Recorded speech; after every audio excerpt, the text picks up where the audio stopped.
Wait till I get my money right. I have a Patek, two Pateks. Nice. I never heard of that timepiece before. Have a seat, guys. Let's talk. We need to talk. I don't know why whenever I hear we need to talk, I get a little bit of PTSD. I don't know about you guys, but whenever someone says we need to talk, it's usually downhill after that. But no, guys, for this video, it's nothing bad. I just need to cover two topics. One, I need to talk about a comment that I've been receiving frequently. And two, we're going to talk a little bit about AP. So I'm not going to make this intro too long. Give the video a thumbs up, hit the subscribe button, and let's get straight into it. So for the first topic, it's in response to a comment that I continue to receive quite frequently. And it's that in my public interviews, you guys are seeing too many Rolexes. It seems like the streets of Miami is saturated with Rolex, Rolex, Rolex. And yes, that is true. It's a little bit frustrating for me as well. The one thing that I always have my eyes out for, though, is vintage Rolex. But for some reason, there's a lot of modern Rolex because that's just what most people go after. But anyways, I want to let you guys know, for one, yes, I agree. There's too many Rolexes. So I always have my eyes out for other watch brands. So if you watch all of my episodes, you will see that I do come across some other watch brands like IWC, Patek, AP, Seiko. I try to get them all, even fashion watches. So just always keep an eye out for the episodes and watch from beginning to end so you can see all the timepieces that I come across. Another thing I need to mention is that Rolexes being all over the place isn't just a Miami thing. It's a everywhere thing. I conduct most of my public interviews in the design district, which is a quite affluent area. Usually there's people who are there to spend money in high-end stores, and it's going to be common to see Rolexes. But one thing I've noticed, and I think some of you guys have noticed, is that most of the people that I interview and most of the people that are in the design district are from out of state. So that just doesn't say that it's Miami people that wear Rolex. It's people from other states, from other cities, and also other countries, because there's many tourists that visit and spend time in the design district. So it's not just a Miami thing. It's honestly everywhere. In most major cities, people just wear Rolexes. Rolex is just a staple in big cities. So with that being said, we have to think now, why is Rolex so common? Why are we seeing Rolexes everywhere? And it's because Rolex actually understood the assignment. And the assignment is understanding human nature. Rolex understood that in humans, and mostly in men, status is what motivates us, is what drives us. So status is what make us get the big house, get the degree, try to elevate in corporate for the title, women. He ain't lying. All these things is status. So Rolex, over time, I don't know, through their marketing, made their name, made that crown be something of status. And it's people that don't even know about watches, that don't even give a crap about watches, know of the Rolex name. Some people have never even seen a Rolex in person, but they know Rolex means something. They know that Rolex means success or money. So with all that being said, it gives a good reason for a lot of people to buy Rolex, even when they don't even care about watches. It's just a thing when people get money and they feel like spending it, they buy a Rolex. So now the question is status a bad thing? And it can be if someone lets it get to their head. In all honesty, that's the only thing. I don't think it's wrong for someone to want to achieve status and buy a car, buy a house, buy a fancy watch.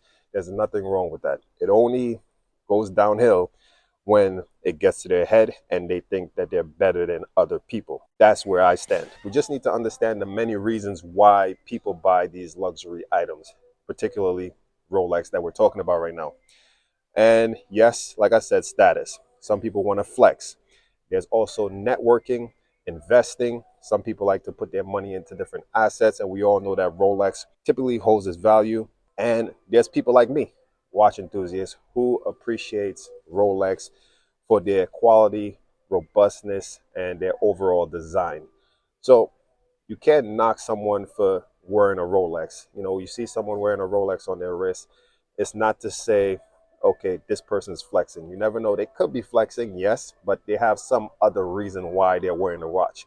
It's maybe because they achieved something. They marked it as some sort of success object. You know, you never know. So if you see someone wearing a Rolex, it's not to really think down or negative about the person. Sometimes they are wearing it for genuine good reason. It's funny now talking about this topic. I've come across people that have never seen a Rolex in person, mostly women. And it's the reaction that you get from them once you tell them, hey, this is a Rolex. It's like their face just lights up. That's the Rolex effect, guys.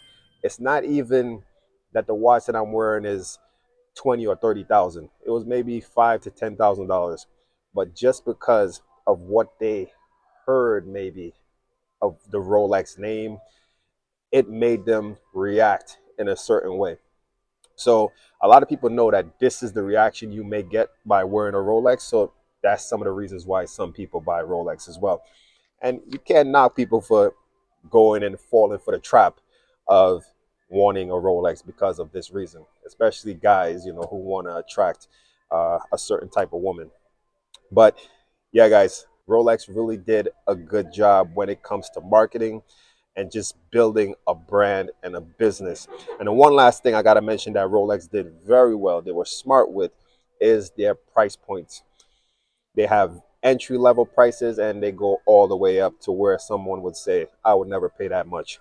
And that's what makes it so much everywhere, is because a common normal person can afford an entry level watch as long as they put in the work, they work hard, they save up, and they could achieve a Rolex watch. You're going to get the Rolex name.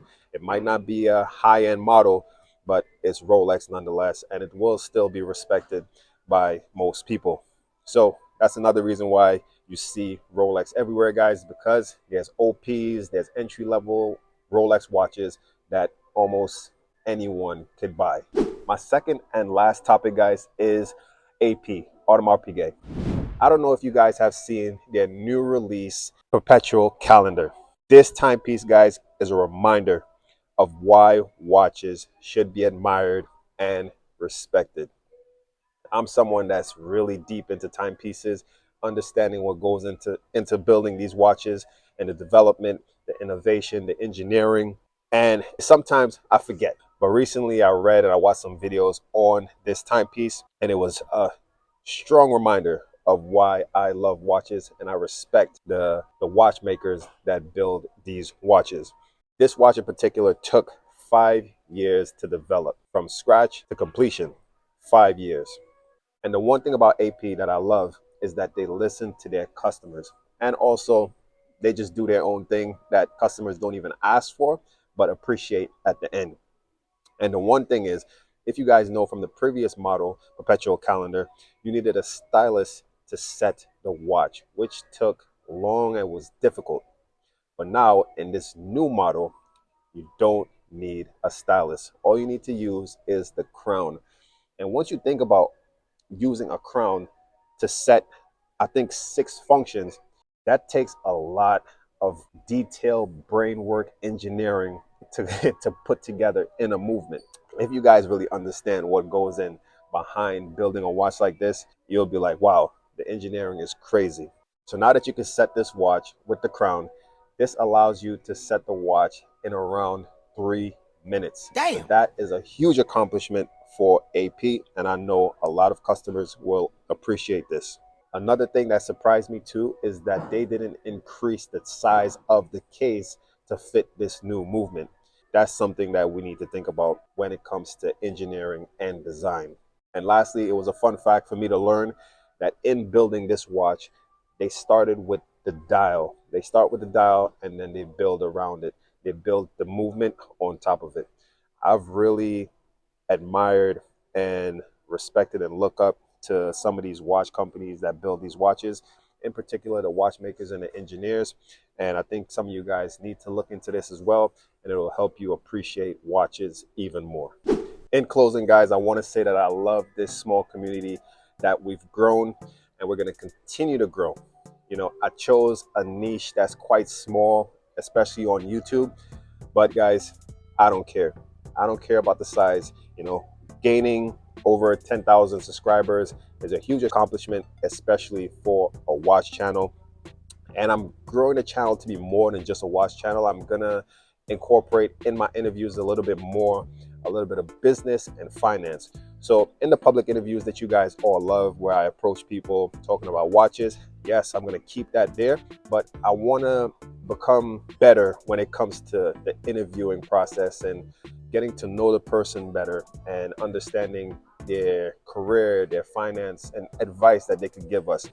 I think sometimes it's like I'm scratching the surface in these interviews. And part of it too is not wanting to take up too much of their time, too much of these people's time, because it's not a planned interview. It's I'm stopping them in the street and it's just trying to get this, you know, interview done quickly so that they could go about their way. But I think some people that I speak with do want to actually spend time and talk. So for those people, I'm definitely gonna ask better questions and bring some true value for you guys to learn from. But anyways, guys, I'm gonna close the video off here. Thanks for watching. Give the video a thumbs up, hit the subscribe button, and stay tuned for the next video.